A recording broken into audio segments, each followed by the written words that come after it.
نہیں کہہ رہے, ہم یہاں پہ بات کر رہے ہیں کہ جو غلط پریکٹسز ہو رہی ہے. فار ایگزامپل ہمارے ہاں یہ عام ہوتا ہے کہ کزنز, اور ایک بڑا کزن ہے, اس کی ایج فار ایگزامپل لائک 40 ہے, اور ایک کزن ایک اسی کزن ہے, فرسٹ کزن ہے, اور اسی ایج 18 ہے یا 15 ہے. تو وہ جو 40 ایئرس والا کزن ہے, یا تو وہ اس کو ہینڈ شیک کر لے گا یا اس کے سر پہ ہاتھ رکھ لے گا. تو یہ تو کلچر کا حصہ ہے 40 بھائی. ایئرز والا انکل ہے نا ایکچولی, انکل جو ہے, ہاں تو انکل تو کر سکتا ہے. جاوی انکل ہے ویسے آپ کی نظر میں؟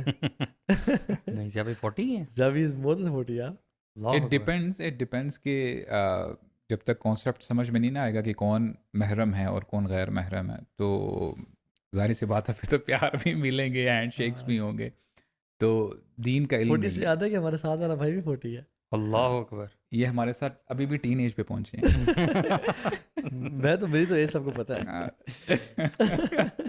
لیکن بڑا ڈیفیکلٹ سینیریو ہے یہ چیزیں جو ہے نا, خاص طور پہ خاندانوں میں, خاص طور پہ کسی ایک بندے کو اگر دین کی سمجھ آ جائے اور وہ یہ سوچ لے کہ یار ہاں یہ تو مجھے دور رہنا ہے اس سے, ہینڈ شیک سے, سر پہ ہاتھ رکھنے سے, تو اٹ بیکمز ویری ڈیفیکلٹ.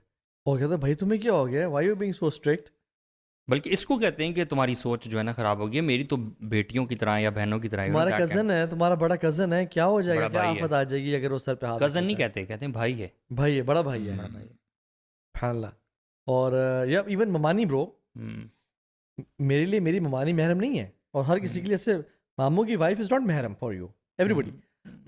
اور اگر ممانی بڑی ایج کی ہیں تو ان کے ساتھ ہینڈ شیک بھی. بڑی ایج کا مطلب یہ نہیں کہ اچھا بزرگ خواتین کے ایکسیپشنز ہیں جو بالکل ہی سفید بال ہیں, بزرگ ہیں, ان میں کوئی نہ آپ کو شہوت فیل ہوتی ہے نہ ان کو کوئی اٹریکشن ہے شادی کرنے کی.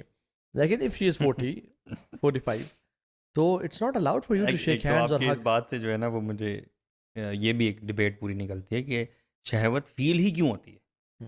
ٹھیک ہے کہ تمہیں اپنے ایک رشتے, اپنے جو آپ کا ریلیٹیو ہے اس کے ساتھ شہوت کیسے فیل ہو سکتی ہے. You shouldn't be feeling any. لوگ یعنی وہ کرتے ہیں نا. I'm talking about the فطرہ, یہ ایک چیز آپ کی فطرت کا حصہ ہے, اور اس پہ اس کے روکنے پہ اللہ تعالیٰ نے آپ کو, یعنی پیرنٹس یا بڑے لوگ کہتے ہیں کہ تم بھائی ایسے فیل کیوں کر رہے ہو, اور جب بندہ بتایا کہ مجھے ایسے بتا سکتے نہیں ہیں, یا خیر نہیں مجھے اسلام نے منع کیا ہے, کم آن یہ تمہارے اپنے کزن ہیں. And it may not be even کہ آپ فیل کر رہے ہو, you don't want to feel it.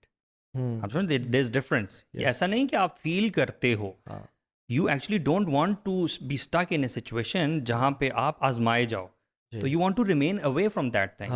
اب سب بھی آپ کہہ رہے تھے. نہیں, میں یہ کہہ رہا تھا کہ دیکھیں دین آپ کو نا گائیڈ کرتا ہے چاہے جیسی مرضی سچویشن ہو. فار انسٹنس شاید آپ اس آیت کا ریفرنس دے رہے ہوگے جہاں پہ جب حجاب کی یا اپنے آپ کو کور کرنے کی بات آتی ہے نا, جو خواتین کو بتایا گیا کہ آپ نے اپنے آپ کو کور کرنا ہے, اور ایکسیپشن کیا دی جاتی ہے کہ جو بہت زیادہ عمر کو پہنچ جاتی, عمر رسیدہ جو خواتین ہوتی ہیں جیسے آپ نے کہا, لیکن پھر بھی قرآن کیا ہدایت دیتا ہے کہ اگر آپ پھر بھی کور کر لیں گی تو وہ تقوی کے زیادہ قریب ہے.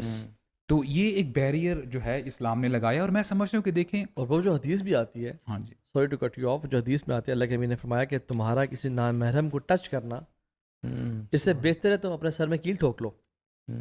تو shaking hands with your for example female cousin, چاہے وہ آپ سے 20 سال چھوٹی ہے ایج میں, اور یہ ورڈ بھی کہا جاتا ہے وہ 20 سال چھوٹی ہے تم سے, یا تم سے 20 سال بڑا ہے, کم آن, اتنا تو سخت اسلام نہیں ہو سکتا. حالانکہ اٹس آل اباؤٹ ایون جو دیور اور کیا بولتے ہیں آپ اس کو, آپ بردر ان لا کا جو مسئلہ ہے, اللہ کے نبی سے پوچھا گیا نا کہ یا رسول اللہ کیا دیور سے ہی پردہ ہے, آپ نے کہا دیور تو موت ہے. اور برو آپ کے پاس بھی کیسز آئے ہوں گے, میرے پاس تو ملٹیپل کیسز آئے ہیں یار. اب آپ دیکھیں دیور کے ساتھ اللہ معاف کرے افیئر چلنا شروع ہو گیا. اب آپ یہ دیکھو نا, تھوڑا سا ذرا رک جائیں. کبھی کبھار نا ہم سبحان اللہ آیات پڑھتے ہیں, ہم احادیث بتاتے ہیں. اللہ کے نبی سے جب پوچھا گیا کہ دیور کے بارے میں کیا حکم ہے, اللہ کے نبی ہمیں بتائیں. اللہ کے نبی نے یہ نہیں بتایا کہ اس سے پردہ کرو یا خطرہ ہو سکتا ہے, تھوڑا سا ذرا سائڈ پہ رہو. یعنی ایسی ٹرم یوز کی ہے وچ از ویری پاورفل. الحم الموت, وہ موت ہے. تو ایک بندہ یہ کہے کہ یہ تو بہت بڑی بات ہے. کیا آپ جو سننے والے ہو, آپ اللہ کے نبی سے زیادہ جانتے ہو؟ کیا کیسز جیسے آپ نے بتایا ہمارے سامنے آتے نہیں ہیں؟ تو انسان نا ریلائز تب کرتا ہے جب چیز بہت آگے نکل جاتی ہے. اور آپ نے جب کزنس کی بھی بات کی ہے نا, دیکھیں ہمارے ہاں تو یہ ہوتا ہے کہ انفارچونیٹلی شاید پیرنٹس بھی اس حساب سے نالج نہیں رکھتے دین کے حوالے سے. ابھی کزن سارے چھوٹے ہیں, ٹین ایجرز ہیں پرہیپس, رائٹ. لڑکوں کو بھی اور لڑکیوں کو بھی کہہ رہے ہیں کہ بیٹا آپ لوگ بہن بھائی کھیلیں. اب وہی جب ٹین ایجرز یعنی تھوڑے سے بڑے ہو جاتے ہیں اور پھر جو ہے ارلی 20s میں پہنچتے ہیں, اب دیز پیپل نو کہ ہم دیکھیں یعنی محرم تو نہیں ہیں, تو وہ بہن بھائی کا کانسیپٹ جو ہے نا اس کی آڑ میں یعنی اللہ تعالیٰ سب کو بچا کے رکھے, بہت ساری چیزیں جو ہے بہدے پار ہو جاتی ہیں, رائٹ. یعنی ایسی پریکٹسنگ فیملیز بھی دیکھی گئی ہیں. Yes they cover themselves, they have their niqab on when they go out, but when they are in their houses اور especially جب وہ اپنے cousins کے ساتھ ہوتی ہیں, they don't merely care کہ جی یہ بندہ محرم ہے یا غیر محرم ہے. تو یہ چیزیں جو ہے نا بہت دیکھنے کی ضرورت ہیں. ہمارے معاشرے میں نا یہ جو اصل میں ہم صرف اس ایک ٹاپک پہ بات نہیں کرنا چاہ رہے, ہم ملٹیپل پاکستانی پریکٹسز اور کلچرز کے بارے میں آج بات کرتے ہیں.